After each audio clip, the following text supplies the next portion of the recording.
Praise the lord. ఈరోజు దేవుని మాట. మీరు ఎప్పుడైనా ఒంటరిగాను అందరూ నన్ను మర్చిపోయారని భావించారా? అలాంటి సమయాలలో దేవుడు మనకు ఆయన వాక్యం ద్వారా బలపరుస్తూ యెషయా గ్రంథం 49వ అధ్యాయము 15వ వచనంలో ఒక అద్భుతమైన వాగ్దానాన్ని ఇస్తున్నారు. స్త్రీ తన గర్భంలో పుట్టిన బిడ్డను కరుణింపకుండా తన చంటి పిల్లను మర్చినా వారు మర్చినను నేను మాత్రం నిన్ను మరువను అని సెలవిస్తున్నాడు. లోకంలో ఒక తల్లి ప్రేమ కంటే గొప్పది ఏముంటుంది? అయినను ఒకవేళ తల్లి అయినా తన బిడ్డను మర్చిపోతుందేమో, కానీ మన దేవుడు మనలను ఎన్నటికీ మరవడు.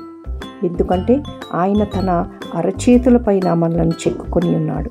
యెషయా గ్రంథము 49వ అధ్యాయము 16వ వచనంలో చూస్తాం. మీరు ఒంటరి కాదు, మీరు దేవుని చేత ప్రేమింపబడిన వారు, మరియు ఆయన మిమ్మల్ని ఎప్పటికీ మర్చిపోడనేసి మీరు ఎప్పుడు కూడా జ్ఞాపకం చేసుకోవాలి. దేవుడు మిమ్మల్ని దీవించి ఆశీర్వదించును కాక. ఆమేన్, ఆమేన్.